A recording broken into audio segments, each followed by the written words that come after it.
Jadi gini, ada sesuatu nih yang penting banget buat hubungan suami istri, tapi seringkali karena kita merasa sudah melakukannya dengan benar, tanpa sadar justru disitulah kita abai dan menjadi sumber masalah bagi hubungan kita tersebut. Hal penting itu pasti kamu sudah tahu. Apa tuh? Komunikasi. Kayaknya kita semua tahu deh, kalau komunikasi itu kunci dalam hubungan. Tapi kadang-kadang kita lupa kasih perhatian ke bagian ini nih. Ada 3 hal penting yang perlu banget kita ingat kalau kita bicara soal komunikasi dengan pasangan. Kalau ini bisa diterapkan, pasti hubungan kalian akan lebih harmonis dan kalian dapat saling memahami. Yuk kita bahas sama-sama ya.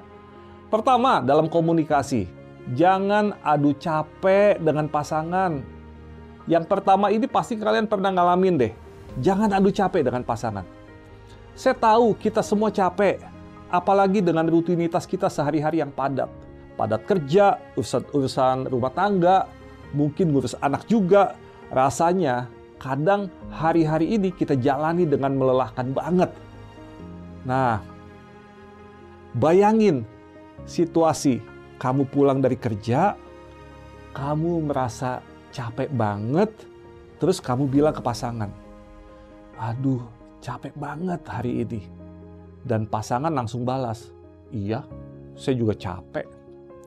Nah, ini sering banget kejadian kan? Rasanya kayak ngomong sama tembok ya. Alih-alih didengar, kita malah kayak tanding nih. Adu capek nih, siapa yang lebih capek? Padahal kan kita semua tahu ya.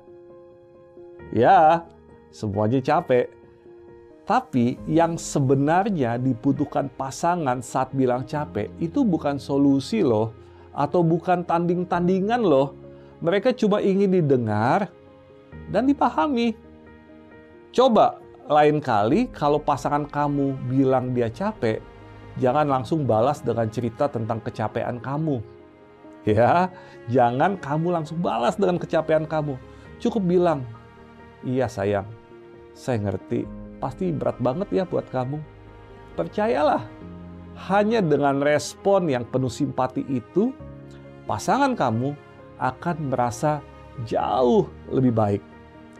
Saya sendiri sering dapat cerita dari pasangan yang datang konseling.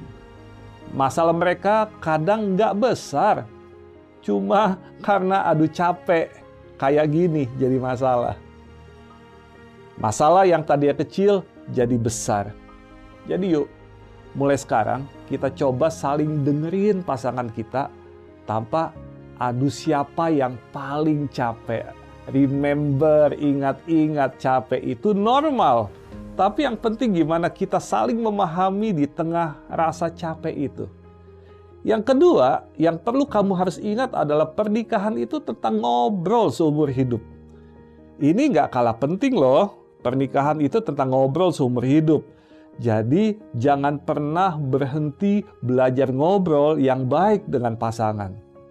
Mungkin ada yang berpikir gini nih, kita kan udah lama nikah ya. Kita kan nikahnya sudah belasan tahun. Kita kan nikahnya sudah puluhan tahun gitu ya. Masa sih perlu belajar ngobrol? Tetapi sebenarnya komunikasi itu adalah seni. Yang semakin kita asah, semakin baik hasilnya.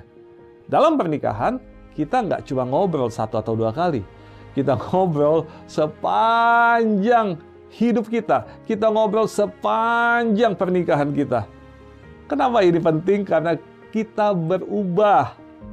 Ya, kita berubah, pasangan juga berubah. Sehingga topik ngobrolnya juga berubah. Waktu baru nikah, topik obrolannya mungkin soal rencana ke depan, liburan atau cita-cita. Tapi setelah kalian nikah 5 tahun, 10 tahun, atau 20 tahun, topiknya bisa berubah. Kita mungkin sekarang bicara soal anak, soal finansial, soal mimpi yang dulu belum tercapai. Semakin ke depan lagi, bicaranya soal sesuatu yang mungkin lebih luas lagi.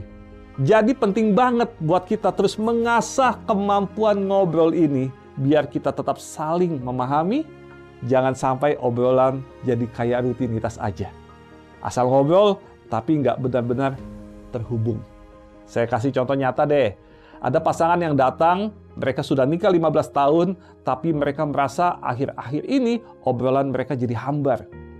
Setelah diskusi, ternyata mereka cuma berhenti belajar ngobrol dengan baik. Mereka terlalu ngobrol ke hal-hal yang sifatnya rutinitas. Mereka cuma bicara, tapi tidak berdialog, tidak ngobrol. Lupa buat terhubung.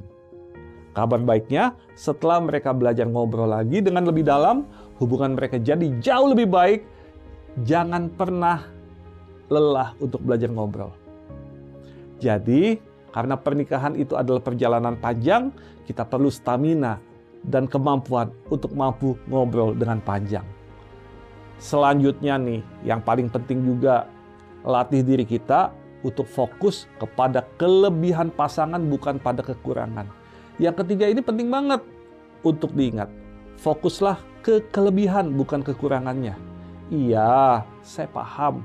Pasangan kamu itu punya banyak kelemahan. Pasangan kamu punya banyak kekurangan, tapi jangan lupa kamu juga. Jadi, terus fokuslah kepada kelebihan, jangan kekurangan. Jangan pernah berhenti untuk melihat hal-hal baik yang ada di dalam diri pasangan kita. Kekurangan memang ada, tapi coba kita ubah fokus kita untuk lebih melihat kepada kelebihan mereka. Setiap hari cari satu hal kecil yang bisa kamu apresiasi dari pasangan. Mungkin mereka nggak selalu sempurna, tapi pasti ada loh hal-hal kecil yang bisa bikin kita bersyukur. Contohnya, ketika kita mulai mengapresiasi hal-hal kecil ini, seperti suami mulai membantu membersihkan rumah, istri mulai membantu mempersiapkan sarapan, itu hal-hal penting, hal-hal kecil yang bisa kita apresiasi. Percaya deh, pernikahan yang bahagia itu lahir dari kemampuan untuk melihat dan menghargai kelebihan satu sama lain. Jadi, ada 3 hal yang perlu kita ingat dalam komunikasi dengan pasangan. Pertama, jangan adu capek. Ingat, kita semua capek. Kedua, terus belajar ngobrol yang baik dengan pasangan. Dan yang ketiga, selalu fokus kepada kelebihan pasangan bukan kekurangan. Hal-hal sederhana ini bisa membawa perubahan besar dalam hubungan kita. Jadi gimana? Apa yang saya sampaikan bisa membantu kalian dalam menjaga komunikasi yang sehat dan penuh cinta dengan pasangan? Menjaga komunikasi yang hangat dan harmonis dan penuh kasih itu ternyata hanya fokus pada hal-hal sederhana ya. Yuk, kita semua sama-sama praktek.